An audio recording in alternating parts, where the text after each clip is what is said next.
Assalamualaikum warahmatullahi wabarakatuh. Selamat malam.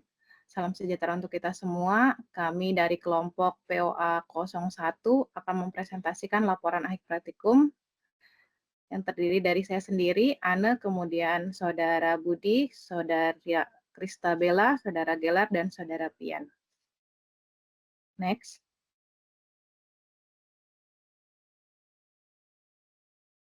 Baik, yang pertama terkait latar belakang. Latar belakangnya terkait perencanaan dan pengendalian produksi yang efektif dibutuhkan untuk industri manufaktur untuk menghadapi fluktuasi permintaan dan keterbatasan sumber daya.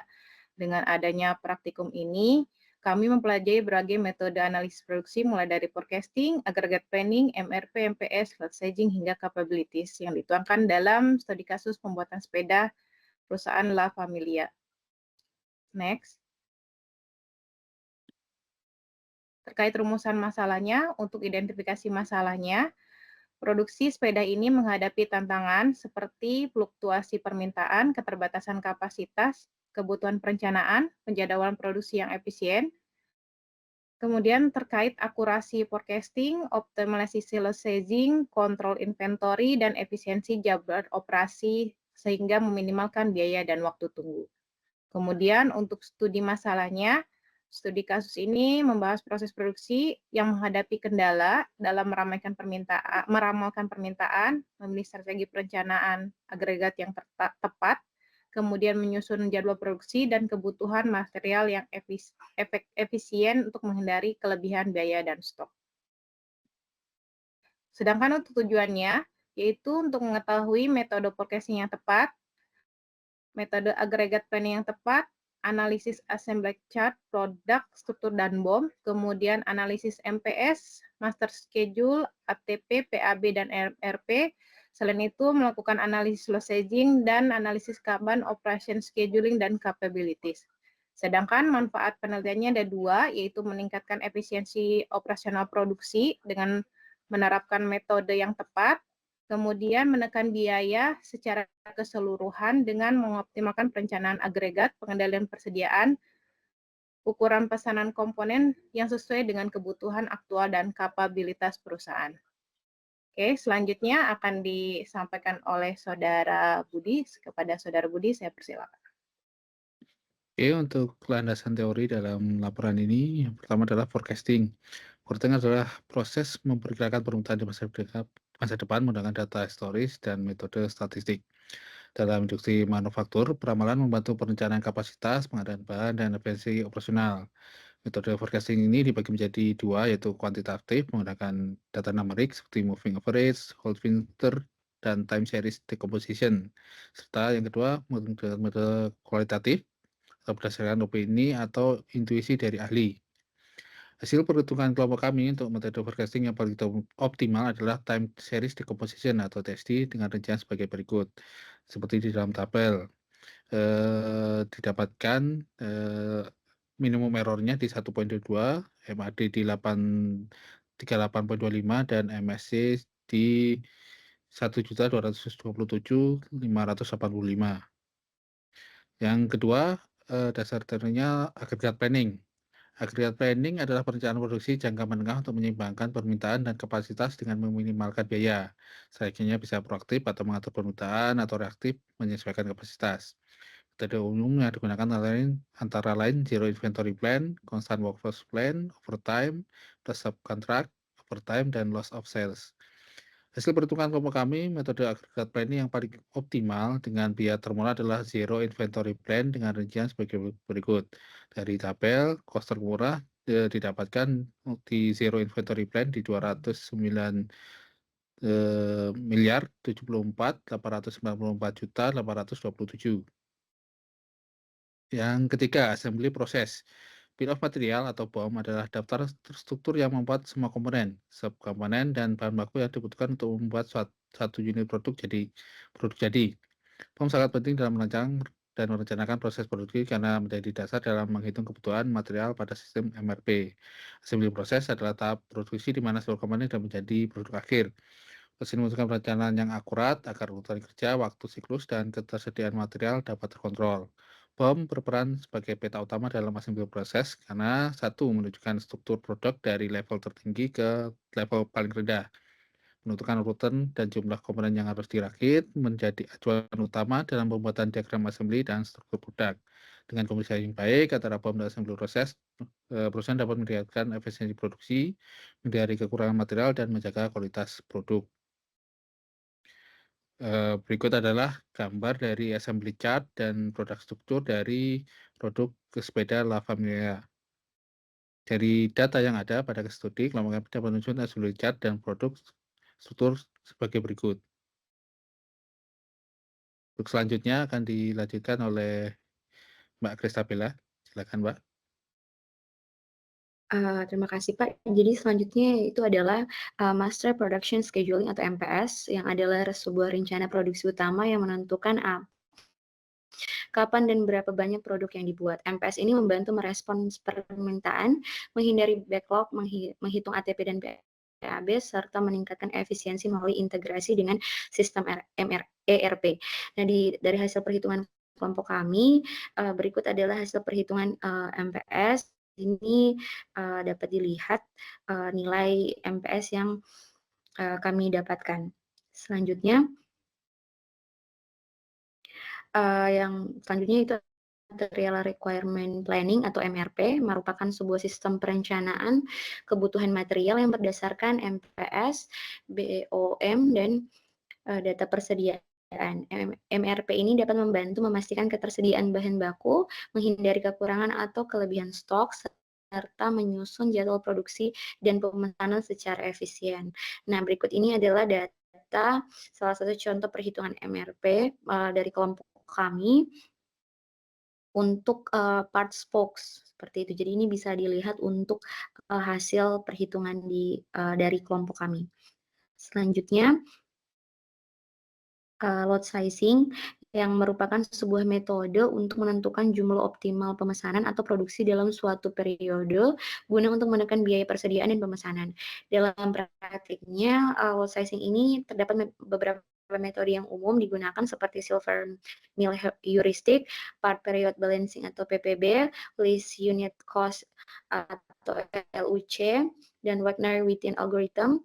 Dan pemilihan metode yang tepat dalam load sizing ini membantu perusahaan dalam menghemat biaya, menghindari kelebihan atau kekurangan stok, serta menjaga kelancaran proses produksi. Nah, di sini kami lampirkan hasil contoh perhitungan load sizing dengan menggunakan dari kelompok kami. Bisa, iya. Jadi di sini dapat dilihat ada total cost-nya ya.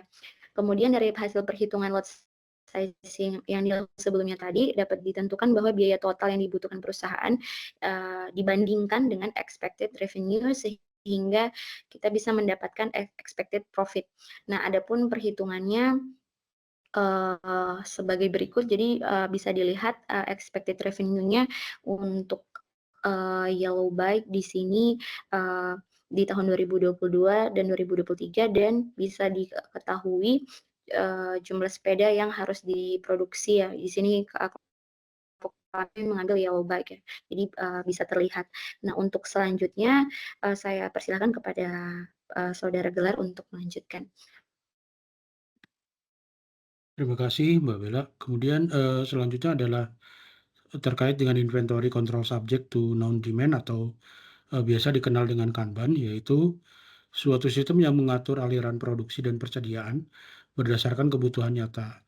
Dengan alat kontrol yang berupa kartu Kanban, maka proses produksi hanya berjalan saat dibutuhkan, sehingga mengurangi penumpukan barang dan meningkatkan efisiensi. Dalam laporan ini, Kanban diterapkan dalam skenario pengaturan pergerakan komponen di perusahaan La Familia berdasarkan permintaan, lead time, dan safety stock. Berdasarkan perhitungan kami, maka dapat dilihat hasil penyusunan Kanban sebagaimana dapat dilihat dalam tabel berikut. Kemudian selanjutnya terkait dengan operation scheduling, ada dua hal di sini, yaitu machine scheduling, yaitu terkait dengan penjadwalan urutan kerja mesin untuk meminimalkan waktu penyelesaian, max span, dan idle time. Dalam laporan ini, kami menggunakan algoritma Campbell, Dudek, and Smith untuk menentukan urutan pekerjaan yang paling optimal di lintasan produksi. Kemudian dilakukan visualisasi dengan Gantt chart untuk melihat alur kerja dan efisiensi penggunaan waktu pada tiap mesin. Hal yang selanjutnya adalah working scheduling, yang di mana hal ini mengatur distribusi tenaga kerja terhadap kebutuhan operasional harian secara efisien. Kami menggunakan pendekatan integer linear programming melalui software Lingo yang menghasilkan jadwal kerja 85 karyawan dalam 7 pola shift yang berbeda. Tujuan utama working scheduling adalah memenuhi batasan jumlah tenaga kerja minimum tiap hari sambil mengoptimalkan biaya dan beban kerja secara adil. Hasil dari machine scheduling dapat dilihat dengan algoritma CDS tadi yang dilakukan dalam 6 iterasi, maka diperoleh hasil paling optimal, yaitu dengan urutan penyelesaian dari part hydraulic hose, kaliper mount, brake pad, rotor, dan kaliper. Dapat dilihat dalam tabel dan Gantt chart yang tertampil ini, bahwa dengan hasil algoritma tadi, kami mendapatkan waktu proses satu finish good adalah selama 38 menit dan idle time mesin sebanyak 40 menit. Berdasarkan iterasi software Lingo untuk working scheduling, diperoleh hasil sebagai berikut yang membagi 85 tenaga kerja tadi dalam 7 shift. Untuk selanjutnya akan dilanjutkan oleh Saudara Fian. Terima kasih Mas Gelar. Pada bagian La Familia Capabilities, kita mencoba menghitung kemampuan produksi dari La Familia menggunakan data pada tabel tersebut. Pada optimal solutionnya kita dapat dari iterasi 5 dengan machine idle time 40 menit dan waktu untuk menyelesaikan satu produk 38 menit, maka dalam satu hari dihasilkan 12 unit.